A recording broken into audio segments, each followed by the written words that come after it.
Au nom du Père, du Fils, Saint-Esprit, un seul Dieu, Amen. Que sa bénédiction repose sur nous tous, Amen. Et Christos Anesti, Alisos Anesti, le Christ est ressuscité, il est vraiment ressuscité. Alors aujourd'hui, on va prendre un nouvel événement du temps pascal. Eh bien, c'est l'histoire de ces deux disciples d'Emmaüs. Alors, on va lire aujourd'hui, selon Saint Luc, chapitre 24, le dernier chapitre de l'évangile de Saint Luc.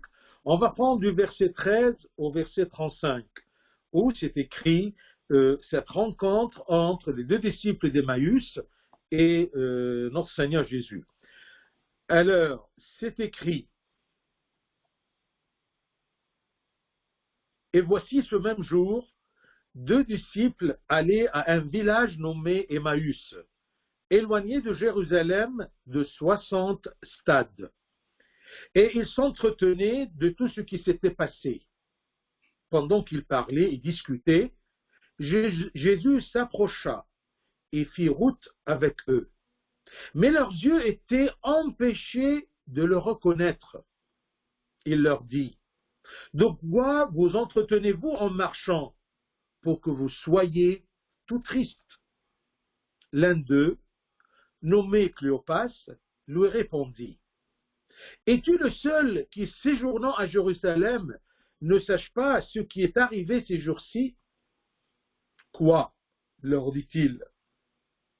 Et ils lui répondirent: ce qui est arrivé au sujet de Jésus de Nazareth, qui était un prophète, puissant en œuvre et en parole, devant Dieu et devant tout le peuple.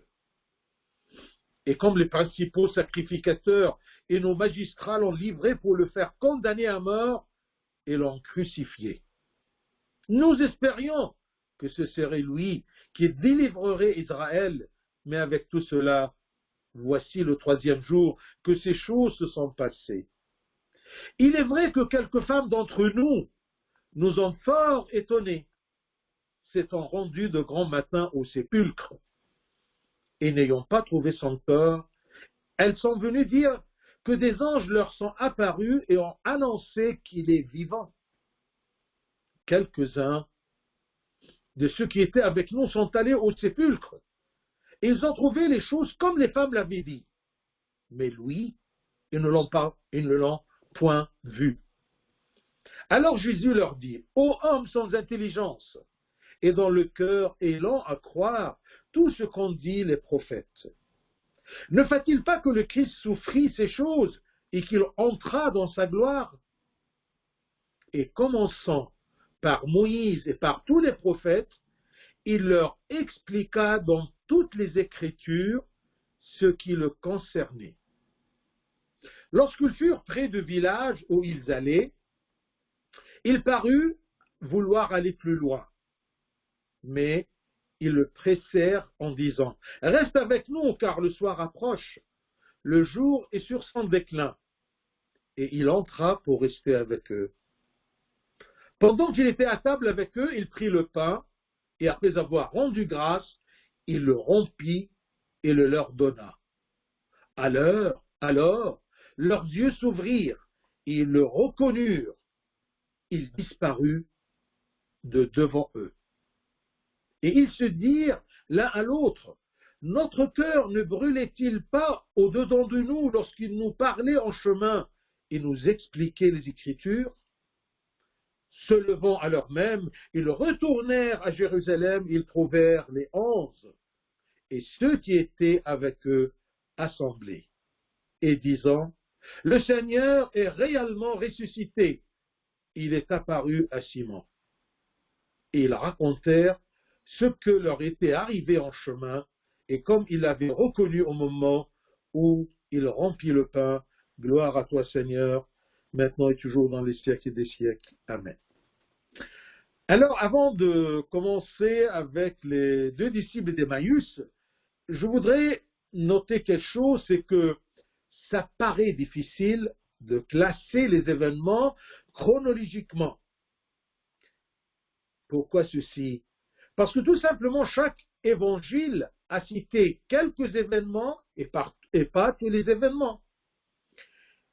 Et aussi, chaque événement est cité par chaque évangéliste d'une façon différente de celle des autres 3 évangélistes. Mais la vérité est la même. Donc attention, pas tout dans tous les 4 évangiles, on a tous les événements. Il y a des événements présents dans cet évangile et pas dans les autres. Comme par exemple cette rencontre d'Emmaüs, les disciples d'Emmaüs avec le Christ. Le seul évangéliste qui l'a cité, c'est Saint Luc. Ils ne sont pas cités dans les autres. Et chaque événement est vrai. Mais Dieu a laissé les évangélistes, chacun le décrit de sa façon, des façons différentes. Et là, je vous cite, pour que vous ayez confiance dans l'authenticité des événements et des paroles dans l'Évangile, dans toutes les Écritures. C'est comme Saint Paul, quand il a dit au 2e épître à Timothée, il a dit « Toute écriture est inspirée de Dieu ». Tout ce que les évangélistes ont écrit, et Saint Paul a écrit, et tous les écrivains du Nouveau Testament et les écrivains de l'Ancien Testament, toute écriture est inspirée de Dieu, donc ce n'est pas faux. Dieu est capable de garder les écrivains de se tromper, mais il leur laisse la liberté de s'exprimer. Donc, plusieurs façons, différents événements, mais une seule vérité. Toute écriture est inspirée de Dieu et utile pour enseigner, pour convaincre, pour corriger, pour instruire dans la justice, dans la vérité. Et même Saint Pierre, il nous a dit, tout ça pour nous rassurer, tout ce qu'il est écrit, même si ça paraît difficile de faire l'ordre chronologique de la première vue, et si on fouine là-dedans, on peut arriver, comme ce qu'on a fait avec Marie-Madeleine et ses visites au sépulcre. Saint Pierre, 2e épître, chapitre 1, verset 21, c'est écrit « Car ce n'est pas par une volonté d'homme qu'une prophétie a jamais été apportée. » Ce n'est pas la volonté des hommes, mais c'est poussé par le Saint-Esprit que des hommes ont parlé de la part de Dieu. Dans tout ce que tu écris, tout ce qui est écrit devant toi, dans la Bible, Nouveau et Ancien Testament, ce n'est pas une volonté d'homme, ce n'est pas un homme qui a voulu écrire, non, c'est poussé par le Saint-Esprit. Et il parle de la part de Dieu. Et ils sont poussés de l'Esprit Saint, mais inspirés aussi de Dieu. Donc, on est sûr que tout est vrai, tout est dans la justice, tout est dans la vérité, et une seule vérité. Mais plusieurs façons, et on a le devoir ou on a la peine de commencer à étudier, comme on fait, étudier les événements et comparer pour arriver à classer les événements chronologiquement. Alors, aujourd'hui, les deux disciples d'Emmaüs,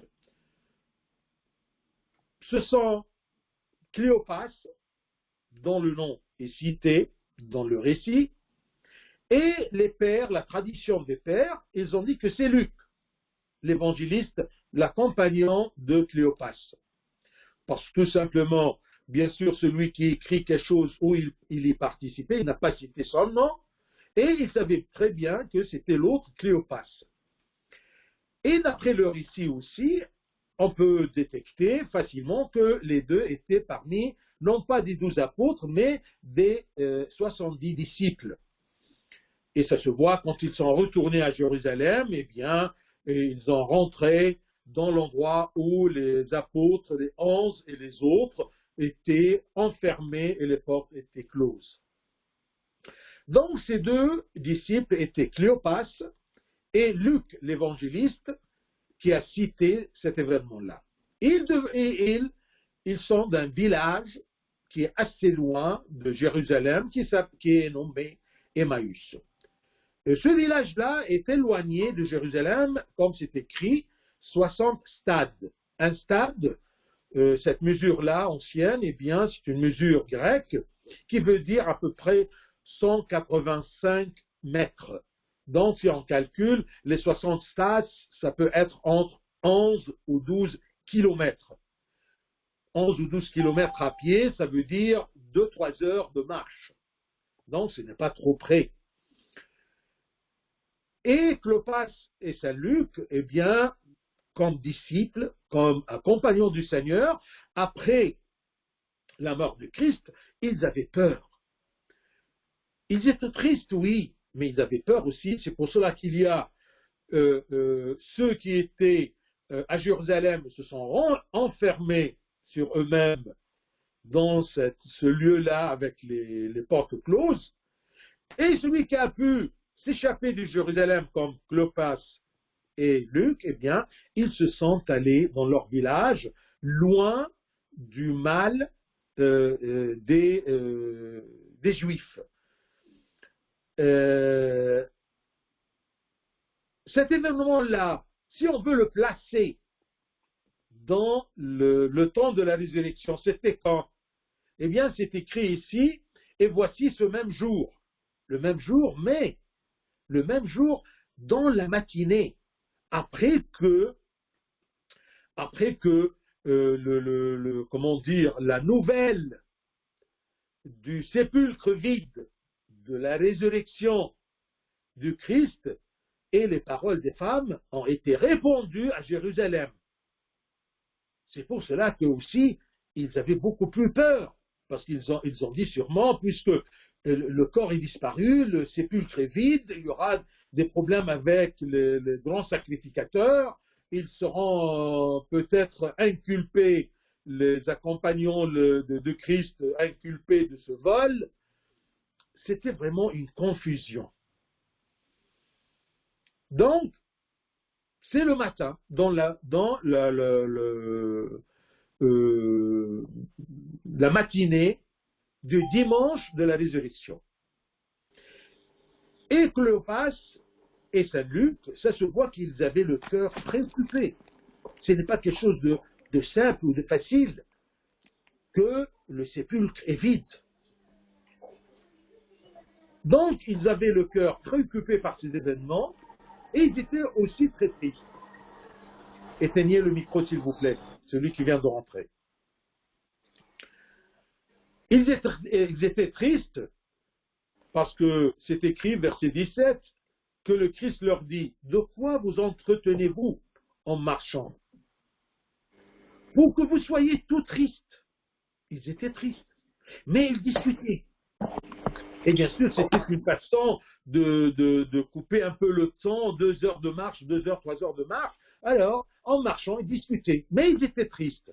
Et tout en marchant, ils se sont rendus compte qu'il y a une troisième personne qui les rejoint.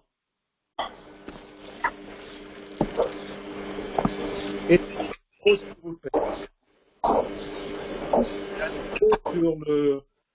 Oui, merci. Ah. Une seule touche, pas deux.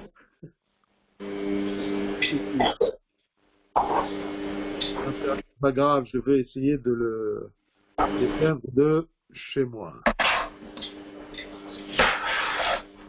Messim Dina. Eh bien, je vais muer. Merci. D'accord.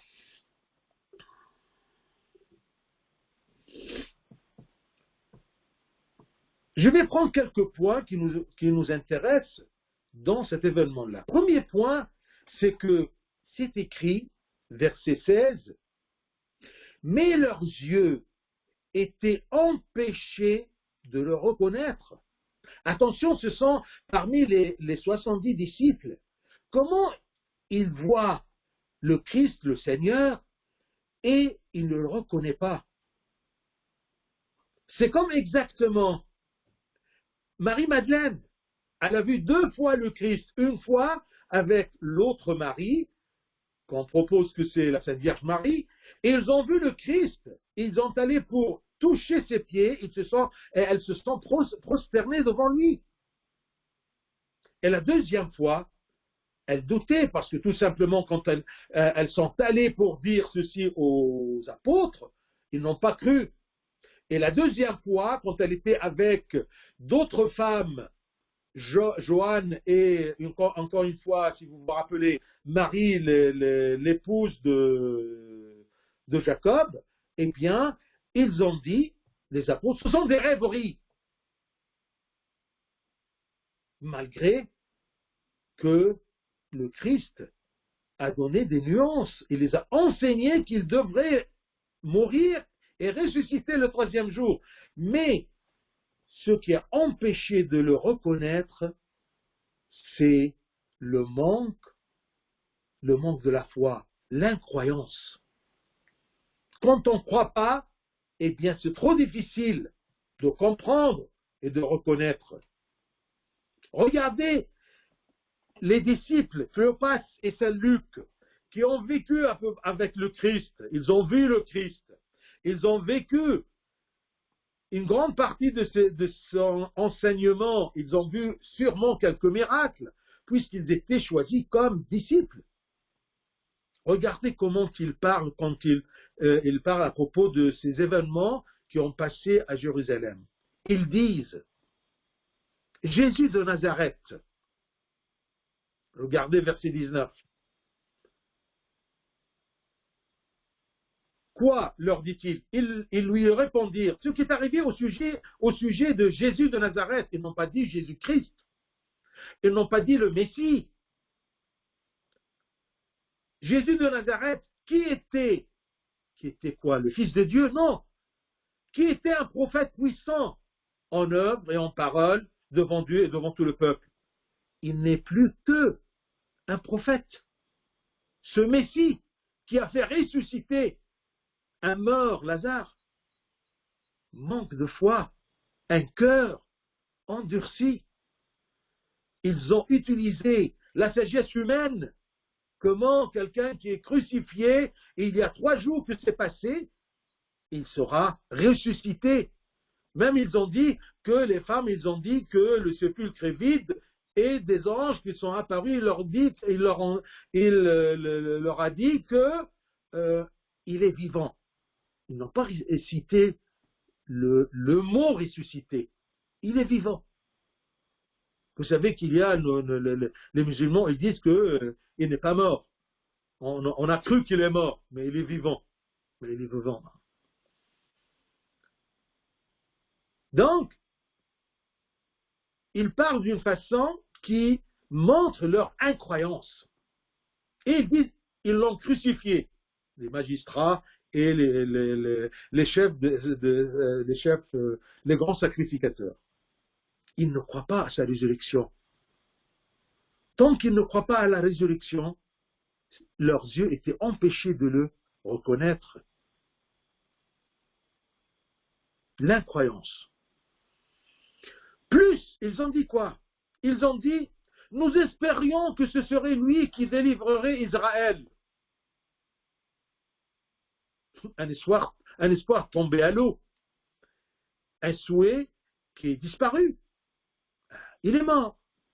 On dit qu'il est vivant, on dit que le sépulcre est vide, mais l'idée, la croyance de la résurrection est loin de leur cœur, de leur pensée. C'est pour cela qu'ils ne l'ont pas reconnu, malgré qu'ils le voyaient. En plus, il disait, quelques femmes d'entre nous, c'est-à-dire qu'on a confiance en elles, qu'on les connaît. Quelques femmes d'entre nous nous ont fort étonnés. Ils ont dit que le sépulcre est vide. Ensuite, ils ont venu, Marie-Madeleine, en disant qu'il est ressuscité. Ensuite, elle a eu peur. Elle a commencé à douter. Elle a commencé à penser en disant qu'ils ont pris le corps de mon Seigneur, je ne sais pas où ils l'ont mis. Quelques femmes d'entre nous, nous ont fort étonnés, ils n'ont pas la foi, ils sont étonnés. Et puisqu'ils sont étonnés, ils ne peuvent pas reconnaître le Christ. Et ces femmes-là, eh bien, ont annoncé qu'il est vivant. Le Christ est ressuscité. Ce n'est pas tout simplement, il est vivant, mais il est vivant, c'est un peu vague. C'est une rumeur. Autre qu'il est ressuscité. Ensuite, ils ajoutent, quelques-uns de ceux qui étaient avec nous, c'est-à-dire Jean et Pierre, sont allés au sépulcre. Ils ont trouvé les choses comme les femmes l'avaient dit. Mais quelle chose? Tout simplement qu'il est vide. Mais lui, ils ne l'ont point vu. C'est ça le problème. Ils veulent voir. La foi, mes bien-aimés, la foi qui vient du cœur, n'a pas besoin de preuves visuelles. Chercher ces preuves visuelles affaiblit la foi, parce qu'on attend de voir. En croyant qu'en voyant, on va croire. Ce n'est pas toujours le cas. Ça dépend de la croyance. Parce que si je vois, ce n'est plus une croyance.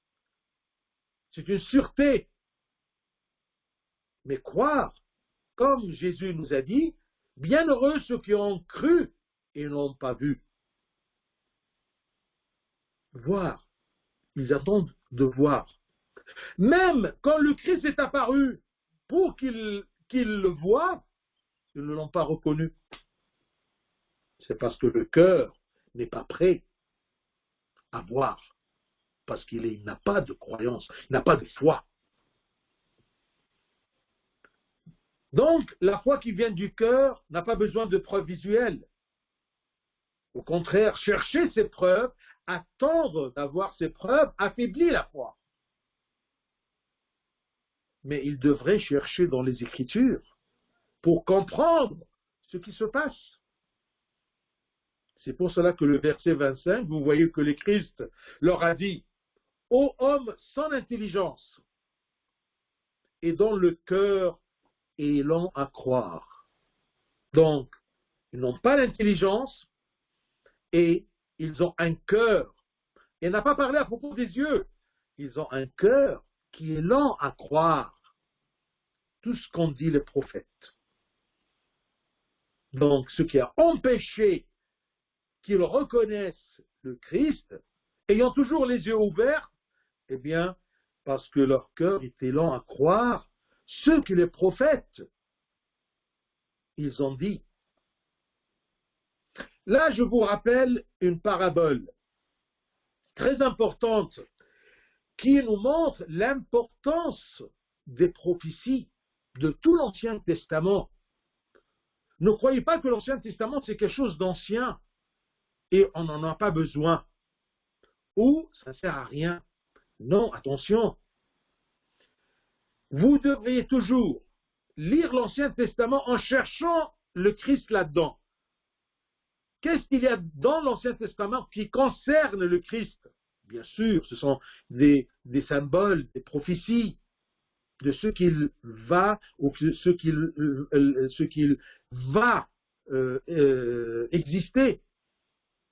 Je cherche dans l'Ancien Testament tous les signes du Messie.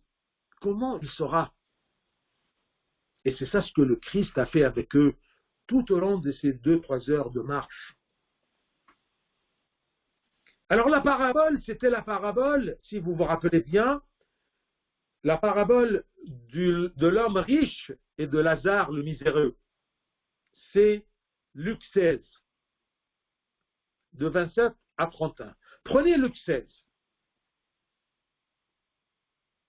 C'est bien une occasion de lire un peu les Écritures, ce qui est écrit. Alors, Luc 16, prenez verset 27. Luc 16, verset 27, de 27 jusqu'à 31. Alors, c'était un riche, si vous vous rappelez bien, un riche et un pauvre, c'est une parabole, dite par le Christ. Un riche et un pauvre, ils sont morts, et ils sont montés aux cieux. Alors le riche, eh bien, il était à l'enfer, où il y a du feu, c'est une métaphore, et il y avait une fossé entre lui et l'Ada qui était au sein d'Abraham dans le paradis.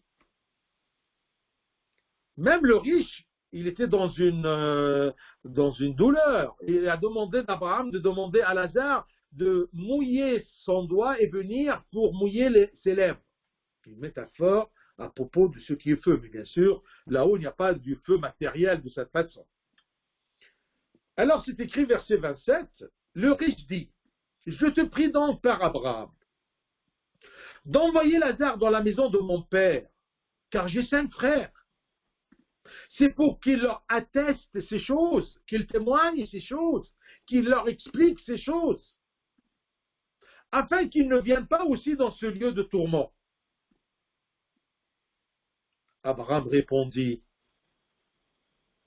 ils ont Moïse et les prophètes, qui les écoutent. Bien sûr, la parole veut dire qu'il y a la Bible, les prophéties, qu'il écoute pour savoir qu'il y a un jugement, qu'il y a un enfer, vous voyez, qu'il y a un paradis, qu'il y a une douleur éternelle et une joie éternelle, qu'il lise les prophéties. Aujourd'hui, on dit qu'on doit lire les prophéties et les Écritures, le Nouveau Testament. Abraham répondit, ils ont Moïse et les prophètes, qui les écoutent. Il dit, non, non, non, Père Abraham, mais si quelqu'un des morts va vers eux, ils se repentiront. Il veut voir des signes, des miracles. Et Abraham lui dit, s'ils n'écoutent pas, c'est ça le point, s'ils n'écoutent pas Moïse et les prophètes, ils ne se laisseront pas persuader quand même quelqu'un des morts ressusciterait. On croit que quand on voit, on va croire. Non. Est-ce que notre cœur est prêt de croire? Est-ce que ma raison est prête à accepter ce que Dieu nous enseigne? Que les Écritures, écrites par des hommes guidés par l'Esprit Saint, inspirés par l'Esprit Saint, poussés par l'Esprit Saint et inspirés de Dieu, l'ont écrite, est-ce que je suis prêt à accepter?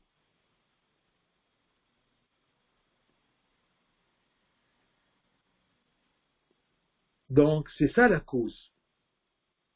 Qu'il y a des gens qui ne voient pas, qui n'arrivent pas à voir le Christ dans leur vie, à travers leurs pensées et leur cœur, leur foi,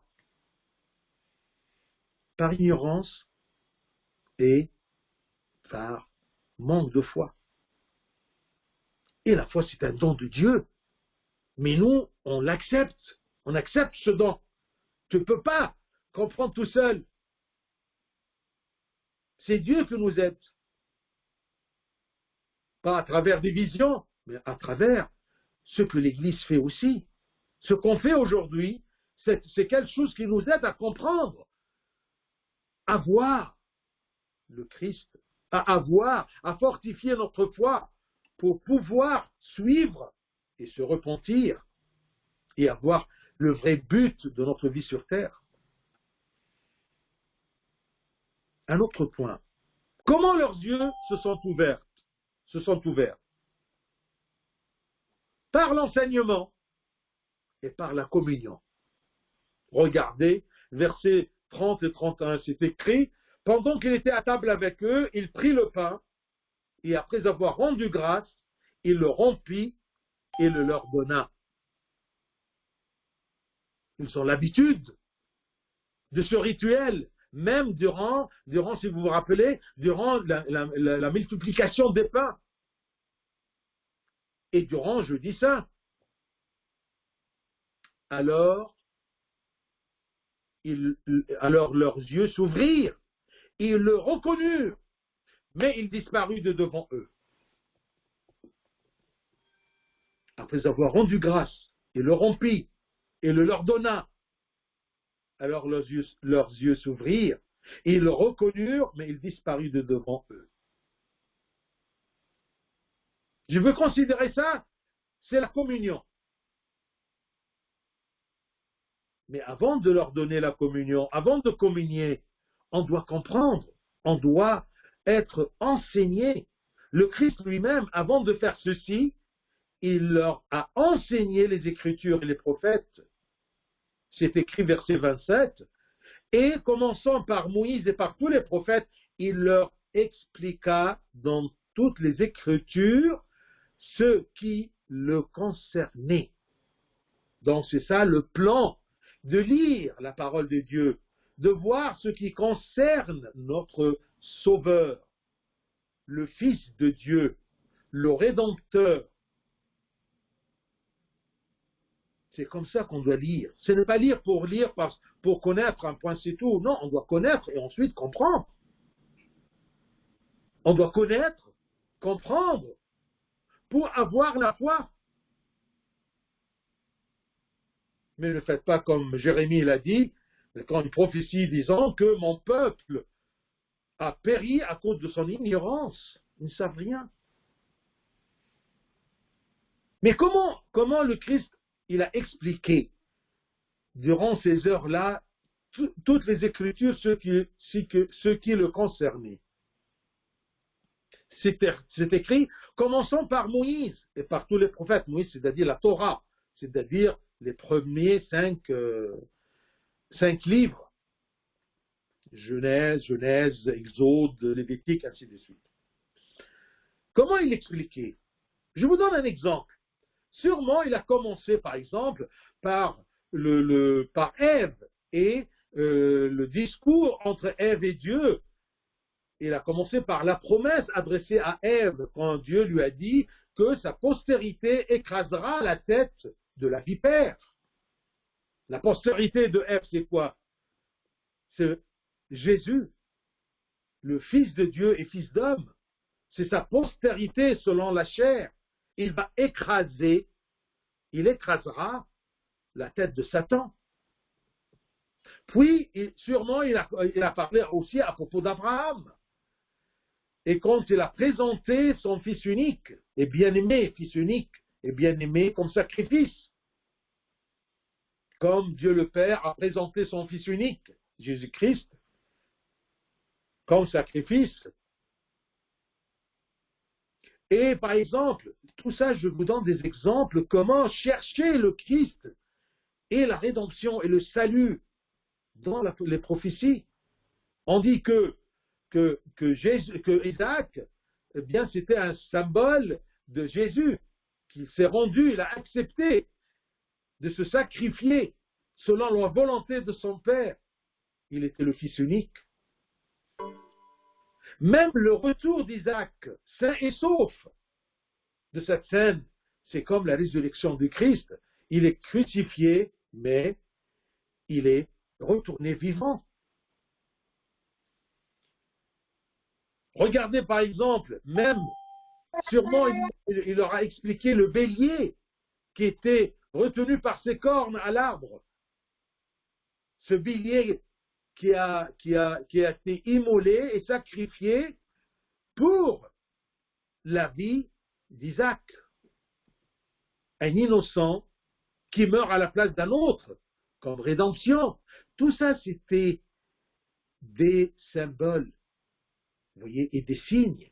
Et une préparation à la raison humaine de concevoir l'idée de péché, l'idée de sacrifice, l'idée de rédemption. Tout ceci à travers toutes ces petites histoires, ces petites prophéties dans l'Ancien Testament. Puis, il commence à parler à propos de Moïse et tout ce qu'il a fait comme sacrifice, de l'agneau qui devrait être mâle et sans défaut. Jusqu'à maintenant, on vise cette affaire-là sans défaut. Quand Abouna il choisit l'agneau de Dieu, le Orban, il choisit en comparant pour avoir le meilleur, sans défaut.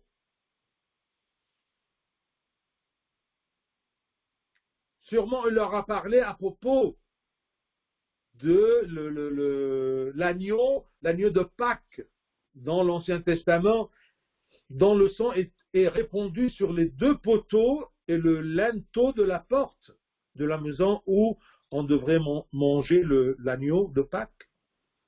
Vous savez, le sang, on devrait le mettre sur les deux poteaux et le linteau. Le linteau, c'est la partie verticale de la porte. Eh bien, on mettait du sang. Il y a même des gens jusqu'à maintenant, ils ne connaissent pas les détails de cette histoire. Et ça, oui, Moïse, il était dans le Nil, on l'en prie, mais c'est vague. C'est pour cela que leur cœur est lent. Je dois animer ce cœur-là avec cette connaissance des Écritures, ce qui va m'aider à croire. Le temps de Moïse, l'Éternel dit, je verrai le sang et je passerai par-dessus vous, parce que je frapperai tous les premiers-nés du pays d'Égypte. Je vois le sang du Christ, eh bien je passe. Je ne veux pas vous faire périr, parce que le sang du Christ, c'est la cause de la rédemption, c'est le prix que je devrais moi payer. Mais il est mort à ma place, comme le bélier à la place d'Isaac, comme l'agneau à la place des premiers-nés, des Juifs, du peuple de Dieu. Et ensuite, sûrement, il a parlé à propos des psaumes et des prophéties d'Isaïe et de Jérémie. Je vous invite tout simplement, prenez par exemple le chapitre 53 dans la prophétie d'Isaïe, vous allez voir des prophéties à propos de la passion du Christ et de sa résurrection. Cherchez-les. Isaïe 53. Et dans les psaumes, tant qu'il y a des psaumes qui sont des prophéties, mais on a besoin de quelqu'un qui nous aide à comprendre ceci.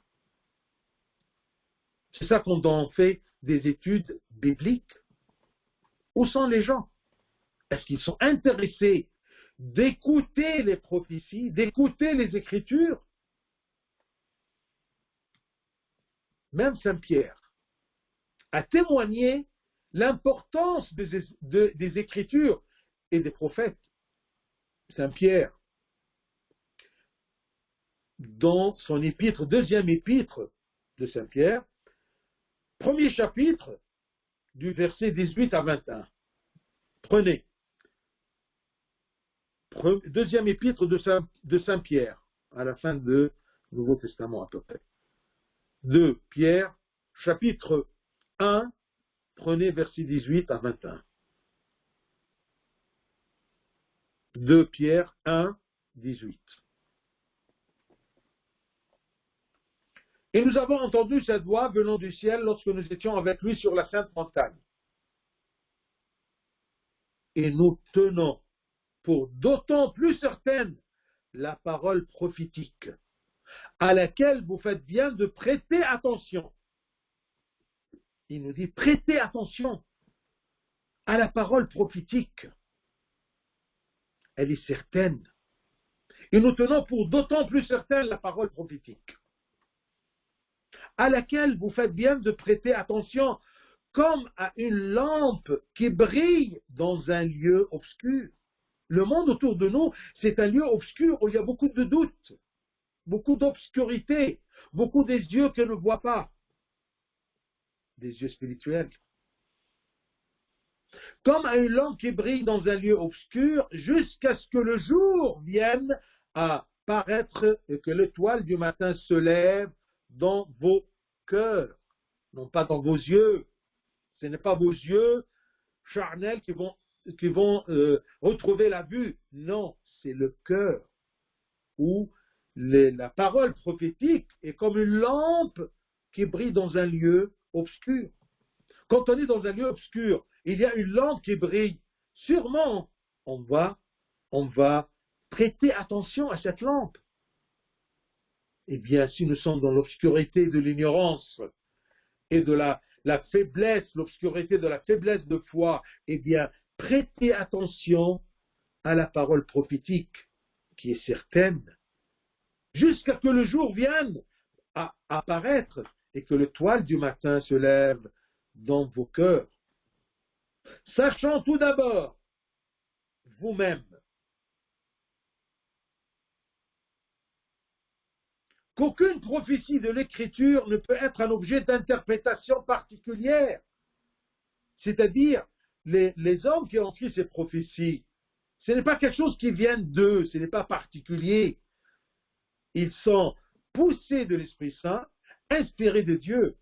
Car ce n'est pas, verset 21, car ce n'est pas par une volonté d'homme qu'une prophétie a jamais été apportée, mais c'est poussé par le Saint-Esprit que les hommes ont parlé de la part de Dieu. 2 Pierre 1, 18 à 21. C'est à travers ces versets, c'est à travers ce qui est écrit là, dans le Nouveau Testament, qu'on prête attention à la prophétie, aux Écritures, à la parole de Dieu. Parce que si on dit Jésus est la parole de Dieu aujourd'hui se trouve où? Dans l'Eucharistie et dans ce livre qu'on appelle la Bible, le livre de la vie. Donc il a enseigné, donnez-moi un peu 5 minutes encore. Donc il a enseigné, et après, il a donné la communion. La présence de Christ dans l'Eucharistie se trouve bien dans le verset 30 et 31. Retournons à Luc 24. Luc 24, dernier chapitre. Versets 30 et 31. Regardez ce qui était écrit.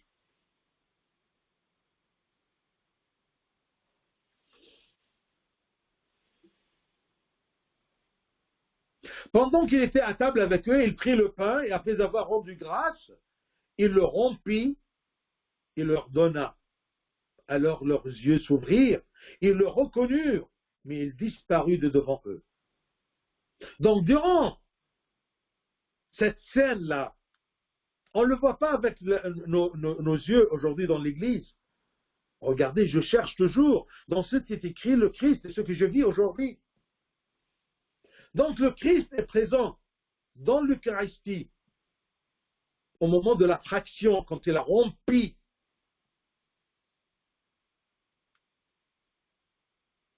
Et en même temps, je ne le vois pas avec mes yeux, mais il est présent. Je vais vous dire quelque chose. Sûrement les diacres, ils ont la chance de le voir, et vous aussi essayez de voir la transmission quand la caméra est sur la main d'Abouna. Eh bien, Abouna, il rompt le pain en 1 tiers et 2 tiers. Durant la première fraction, quand il dit le Christ a pris du pain sur ses mains, vivifiante, immaculée, et il a rompu le pain. Alors ici, Abouna, il rompt le pain, mais sans le séparer en 1 tiers et 2 tiers, et une partie là-haut, une partie en bas, c'est la tête et les pieds, sans le séparer. Et sans le séparer, c'est un signe que aucun os de Christ a été cassé, a été brisé sur la croix. Donc, rompu, d'accord? Il a rompu le pain, le corps du Christ, c'est la passion, mais sans le séparer. Ceci, on le voit dans l'Ancien Testament. Si vous lisez dans l'Ancien Testament, vous allez voir que le sacrificateur fractionnait le sacrifice immolé. Il le découpait. Et il prenait tous ces morceaux-là, il le mettait sur l'autel en cuivre, l'autel du cuivre, et il rapprochait les morceaux l'un près de l'autre, comme avant la fraction exactement. Il découpe, ensuite il rassemble chaque morceau l'un à côté de l'autre. La même chose, Abouna le fait. Quand il coupe la deuxième fraction durant la prière à la fin de la messe de la fraction, d'accord, quand il découpe, il fait séparer le corps du Christ, il les rassemble toujours, d'accord, comme avant, et le prend et le remonte comme ça. C'est la résurrection. Découper, c'est la mort. Rassembler, c'est la résurrection. Puis dans l'Ancien Testament, après avoir rassemblé comme ça sur l'autel, il allume le feu pour que l'odeur du sacrifice monte vers les cieux, vers Dieu.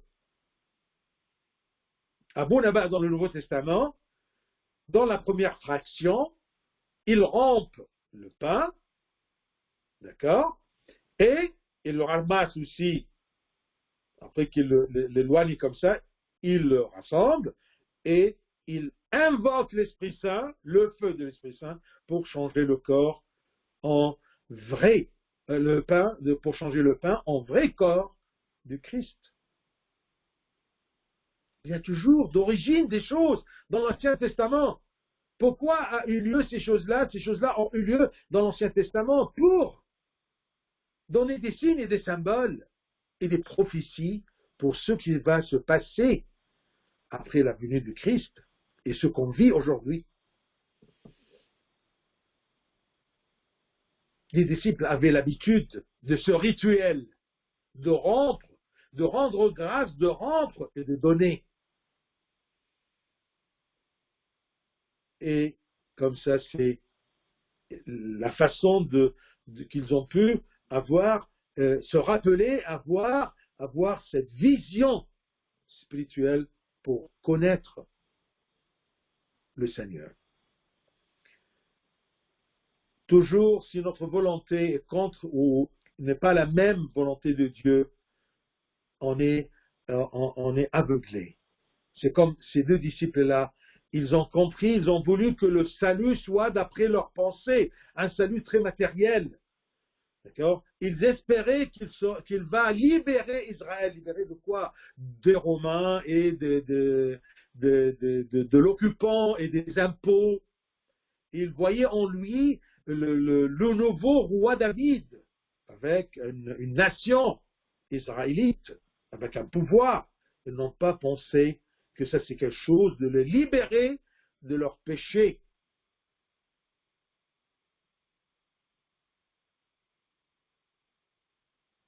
Dernier point, lorsqu'ils furent près du village où ils allaient, il parut vouloir aller plus loin. Imaginez, c'est une autoroute, d'accord, et il y a des bretelles comme ça, d'accord. Chaque village se rapproche, et bien on sort de la route principale. Alors eux, ils sont arrivés à cette bretelle-là, ils allaient vers le village. Lorsqu'ils furent près du village où ils allaient, il parut, le Christ, il parut vouloir aller plus loin. Qu'est-ce qu'on peut comprendre de ça ou apprendre de ça? C'est que le Seigneur ne s'impose jamais. Il ne s'impose pas malgré nous. Nous devons le demander, le chercher. Lui, il essaye avec nous. Mais nous devrons toujours le demander de plein gré. Parce que quand on le cherche, quand on le demande, c'est-à-dire qu'on a envie d'apprendre, on est prêt à le voir par la foi. Regardez dans les Cantiques des Cantiques, comment l'âme, bien sûr ça c'est une épouse et l'époux, d'accord, ça c'est une prophétie, c'est une métaphore qui veut nous transmettre quelque chose. C'est écrit dans Cantique chapitre 5, versets 2 et 3. L'épouse c'est l'âme humaine. J'étais endormi mais mon cœur veillait. C'est la voix de mon bien-aimé qui frappe. Dieu, il est toujours là, il frappe à la porte de ton cœur. Il frappe à la porte de ta vie. Si tu acceptes, si tu entends et tu ouvres, il rentre. Il est là, il nous cherche. D'accord? Il se rapproche de nous, mais il ne s'impose pas. Il ne fonce pas à la porte. J'étais endormi, mais mon cœur veillait, c'est la voix de mon bien-aimé qui frappe. Ouvre-moi, ma sœur, mon amie, ma colombe, ma parfaite. Regardez Dieu, il nous aime malgré que nous sommes très, très pécheurs, très las et très paresseux. Il supplie, Cantique 5, il supplie l'âme humaine, ouvre-moi, car ma tête est couverte de rosée. Imaginez un peu d'une façon très physique, d'accord, qu'il est à l'extérieur. Il frappe à la porte. Il vous supplie. Le roi des rois nous supplie, nous, la poussière, de l'accepter. Car ma tête est couverte de rosée. Mes boucles sont pleines de gouttes de la nuit. Qu'est-ce qu'elle répond de l'intérieur? Qu'est-ce que moi, aujourd'hui, je réponds à l'appel de Dieu, de passer un peu de temps avec lui? Elle lui répond, j'ai ôté ma tunique, comment la remettrai-je? J'ai lavé mes pieds, comment les salirai-je? Des excuses qui n'ont pas de sens. Lui, le roi, il est là. Il attend, il prend son temps, jusqu'à ce que sa tête est couverte de rosée. Bien sûr, l'histoire, ça, là, littéralement, ça n'a pas de sens que si je la relis avec ce qui concerne le Christ là-dedans, et ma vie, et ma relation vis-à-vis de Christ. L'âme, elle est là, elle est paresseuse. J'ai ôté ma tunique, comment la remettrai-je? J'ai lavé mes pieds, comment les salirai-je? Et regardez les disciples, ils se disaient, après qu'ils ont reconnu le Christ, ils se dirent l'un à l'autre, verset 32, notre cœur ne brûlait-il pas au-dedans de nous? Lorsqu'il nous parlait en chemin et nous expliquait les Écritures, aujourd'hui vous pouvez entendre la parole de Dieu. Lorsqu'il nous parlait en chemin, entendre la parole de Dieu, chercher les explications des Écritures, ça brûle le cœur, ça touche le cœur, ça secoue le cœur pour croire. Et nous donne l'envie aussi de connaître plus et de savoir plus. Mais la paresse engendre la paresse. La connaissance engendre l'envie de connaître plus, non pas pour se gonfler de la connaissance, mais pour comprendre, pour aimer, pour chercher, pour croire. Je termine par le verset que j'aime beaucoup, Jean 20, 31. C'est écrit, Jean 20, 31, c'est chapitre 20, dernier verset. Mais ces choses ont été écrites. Tout ce qui est à propos des miracles du Christ et ce qu'il a vécu, le Christ, selon la chair. C'est écrit. Mais ces choses ont été écrites afin que vous croyiez. Donc, ce qui est écrit pour que je croie à travers les Écritures, à travers la parole de Dieu, avec l'aide de l'Esprit Saint. Afin que vous croyiez que Jésus est le Christ, non pas un prophète de bonnes œuvres, d'accord, aux yeux des gens, non. Mais que vous croyez que Jésus est le Christ, le Fils de Dieu, et qu'en croyant, vous ayez la vie en son nom. Que le Christ nous donne à connaître, à écouter, à faire attention, à prêter attention à sa parole, afin que nous croyons et que nous le reconnaissons, même si on ne l'a pas vu, on ne le voit pas avec nos propres yeux. Gloire à lui éternellement. Amen.